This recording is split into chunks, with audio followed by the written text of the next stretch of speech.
Road Trips, Chicken Parmesan, and Handcuffs by Adriana in the Snow. Chapter 7. Virgil was woken by an alarm sound that he instantly knew he had not set, since it was the panic-inducing classic alarm clock sound that he despised. He shot straight up in bed, panic singeing through his veins, as he was certain he hadn't remembered to do his math homework the night before. "Ow!" said a voice from below him. Virgil blinked down to see Logan, and see that he was supporting his entire body weight by a hand on Logan's chest. What was Logan doing here? Did Logan help him do his homework? Logan was sometimes a teacher, so he'd be good at that. Wait, why was Logan a teacher if Virgil was a high school student? They kissed sometimes. That was weird. Logan gently shoved Virgil off of him onto the other side of the bed. Virgil watched him rub at his chest with a glower on his face. "Half asleep you is a threat to society," he grumbled. Virgil just blinked at him as Logan reached over to grab his phone and turn off the alarm. Reality slowly came back to Virgil as the room descended into silence. Virgil groaned and moved to press his face into one of the pillows. After a moment he felt a hand trail gently up his back.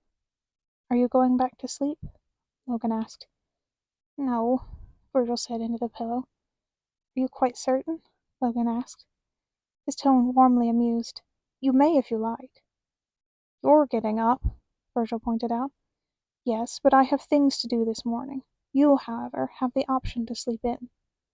He drew a soft circle on Virgil's back, so light that Virgil could barely feel it through his thick hoodie. "Well, maybe I'd have something to do if I wasn't currently being held hostage. Consistent kidnappings make planning social events difficult." "Sorry," was the immediate reply, but after a pause Logan continued. "Do you enjoy partaking in social activities now?"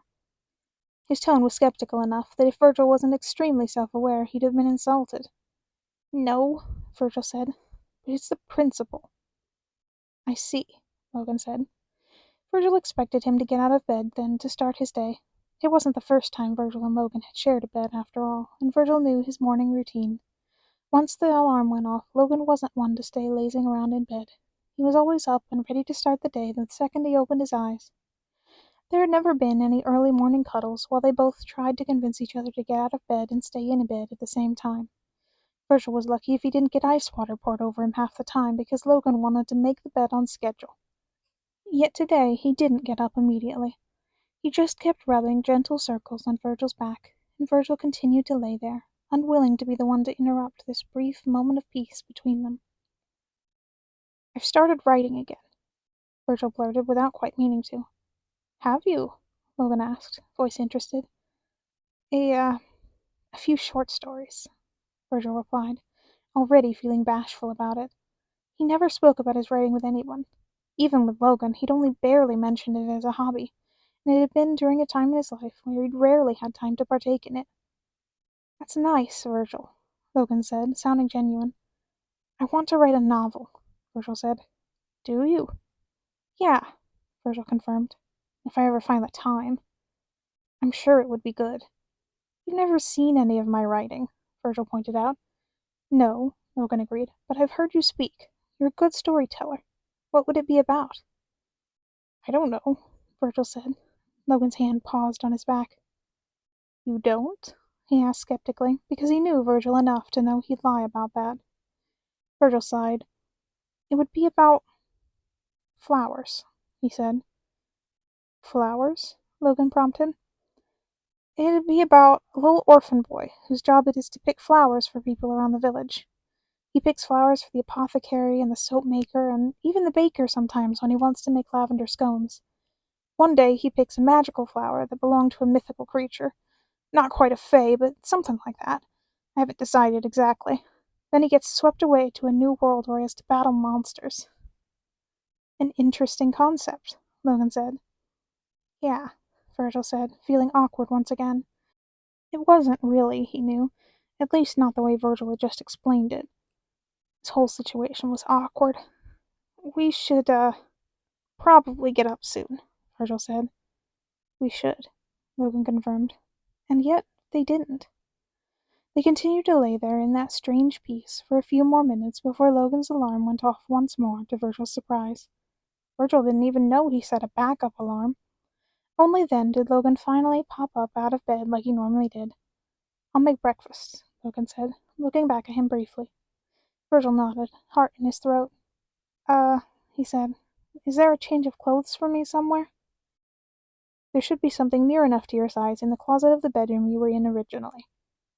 "Cool," Virgil said. At the confirmation he'd understood, Logan quickly slipped out of the bedroom door. Virgil gave himself a moment to stare vacantly at the ceiling before forcing himself to roll out of the bed they'd shared. He shuffled back to the bedroom he'd attempted to fall asleep in the night before. He stepped over the twisted mess of sheets lying on the floor to get to the closet. It was easy to find something to change into. The clothes he found were basics, t-shirts and jeans mostly. However, there were a few pieces that seemed almost tailored to Virgil's taste. The Green Day hoodie in particular made him pause. He wondered briefly if Logan had had Virgil in mind when he bought some of this clothing, either because he thought Virgil might end up here needing clothes, or just because they reminded him of Virgil. Either way, Virgil was here now, and he wasn't going to say no to a good hoodie.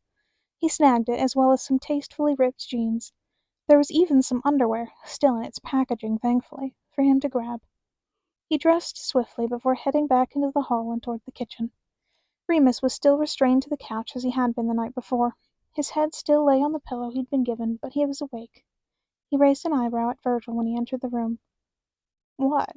Virgil asked, trying not to shift uncomfortably. "Oh, nothing," Remus sang, in a tone that clearly meant there was something. Virgil could keep his feet from shuffling, but he could not keep his face from warming. Instead of engaging, he turned to walk past him and join Logan in the kitchen. "It's just," Remus said as he passed, ignoring the fact that Virgil was ignoring him. "I'm not sure why I had to sleep on the couch when only one bed was going to be used anyway." Virgil flipped up his hood and continued his shuffle into the kitchen. "Enough," Logan said, in a warning tone from his place near the refrigerator. "Not that I blame you," Remus continued unbidden. Virgil went directly to the sink to get himself a glass of water. "It's just that I'm a little sad you didn't think to include me, or at least let me listen from the room next door. I'm not usually into that sort of thing, but I could have made an exception for one night." "So I'm making breakfast for two, then?" Logan asked, turning to meet Virgil's eyes, though his words were clearly more for Remus than Virgil.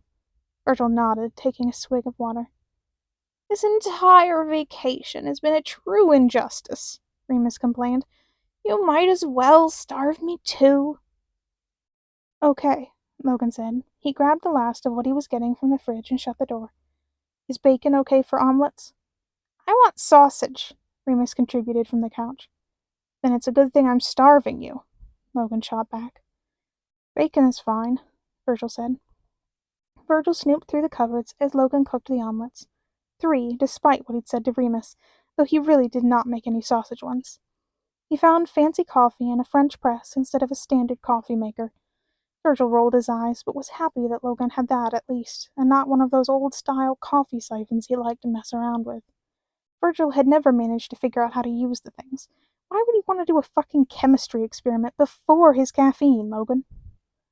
An awkward silence descended upon the kitchen now that Virgil and Logan were focused on their tasks. Or at least it would have been silent if not for the peanut gallery chattering away about everything and nothing from the living room. Virgil was glad for the white noise. If it wasn't for Remus's babble, he would have been fit to burst by the time that Logan finished nonchalantly cooking breakfast, as though nothing had happened the night before or this morning. Virgil timed the coffee just right, so it was done right when Logan finished the last of the omelets. They ended up eating in the living room instead of at the dining room table, so Logan just had to unchain one of Remus's hands to let him eat, and not bother with moving him. Virgil ended up sitting on the couch next to him, while Logan sat in a nearby armchair.